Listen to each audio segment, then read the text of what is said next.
Actress Iyabo Ojo ó lárí tó pariwo síta o tó ní fíìmù òun èyí tó ń ṣe rìlíìsì lánàá ìyẹn The Memory of You Part 2 èyí tó ṣe gbé jáde ó ní wọ́n ti bẹ̀rẹ̀ sí ní pirate ẹ̀ ní Ghana o. Ó ní iléeṣẹ́ TV kan èyí tí a mọrúkọ rẹ̀ sí Northeast TV ó ní òun ni wọ́n bẹ̀rẹ̀ sí ní ṣó fíìmù yìí ní orí TV wọn ní Ghana. Ó ní fíìmù yìí kò tí ì pé 24 hours èyí tó ń gbé jáde.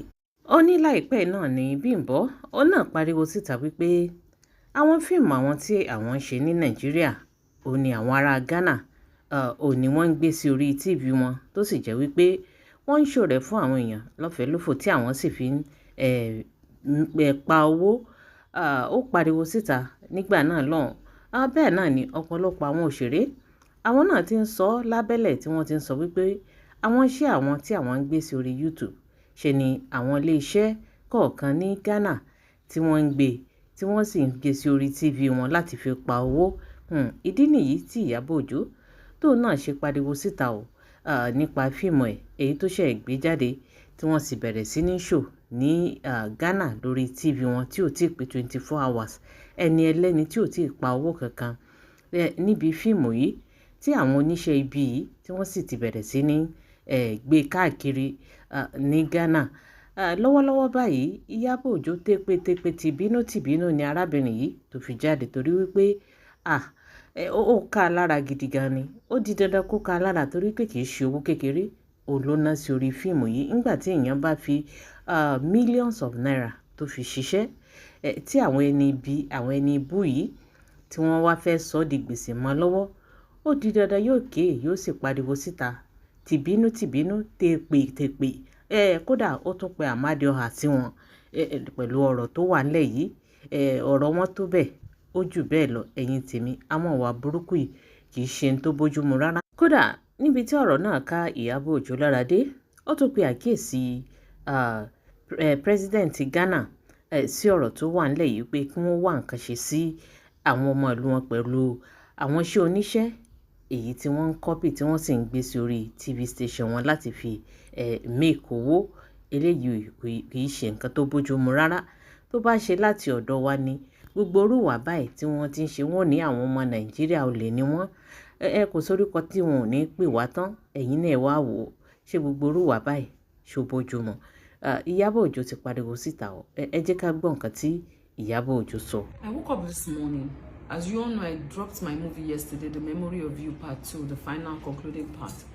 And to my greatest surprise, I found out that there's this TV station called Northeast TV in Ghana. It's already showing my movie on their TV channel. Like, I don't understand. I didn't give you permission. I don't know you. It's the fact that you just sit down in your corner. We go through the hard work of producing a movie, and then the next thing, boom! Why are you pirating my movie? You have no right. You have no right whatsoever. You did not communicate with me. You just took my movie that I posted on my YouTube channel, not even up to 24 hours.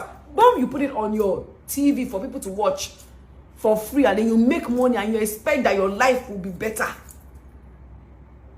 Nígbà tí ẹgbẹ́ ogun fẹ́ pa ẹ́ ẹ̀yin fans mi má bínú nígbà tí ṣe pé bóyá o fẹ́ kúkú òfò fẹ́ kúkú dànù.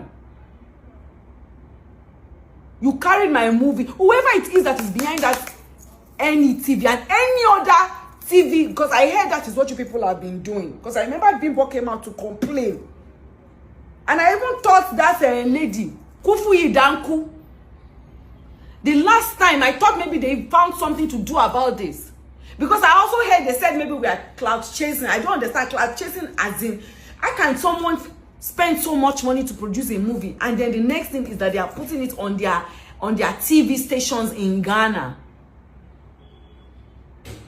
Is Africans doing Africans? It doesn't make any sense. Whether it's a Ghanaian or in Nigeria, whoever it is that is behind all these TV stations that are putting up our movies without our permission or right, without paying, without saying nothing or doing anything. NFA in Ghana, National Film Authority, Minister of Art and Culture in Ghana, Ghana President himself. Please, you people should look into this thing, because it is very unfair that we Nigerians will be working so hard to produce our movies, and then some people will sit in their corner and be transmitting it on their TV, their local TV there. It doesn't make any sense. This is not cloud chasing, no, this is real life story. Share me take Express TV, me share grow. You now want to take out of the small views that I'm having. Because if you are showing it on your TV in Ghana, people that are supposed to go on the YouTube to watch it, they won't go there to watch it. So how do we make our money back? It doesn't make any sense. I beg. I jump to the along. My movie, The Memory of You, part 1 and 2. Any other movie of mine, don't carry it, you. Torí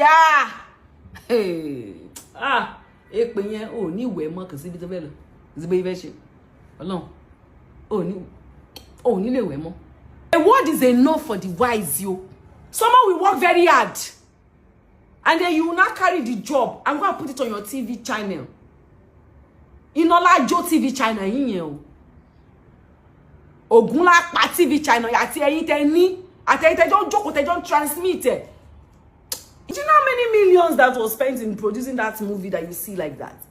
I mean, don't you know all those actors were paid? Don't you know equipment were paid for? Locations were paid for? Feeding, accommodation, costume, makeup. Do you think it's cheap?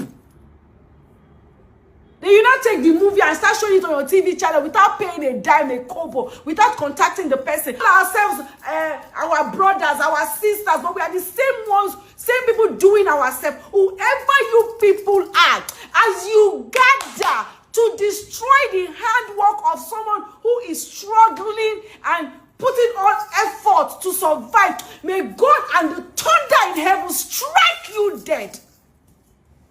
May God destroy you as you have chosen to sit in your corners to destroy other people's work. May God destroy you, whoever it is that you are, born of a woman or any spirit being. May the thunder in heaven, may they destroy. May Amadioha squeeze your neck and throw you off board. May you continue to work and never reap the fruit of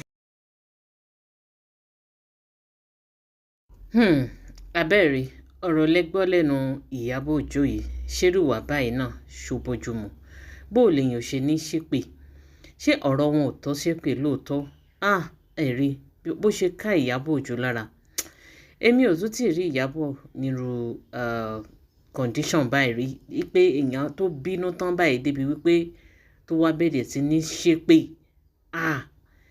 ó rí lè ká lára.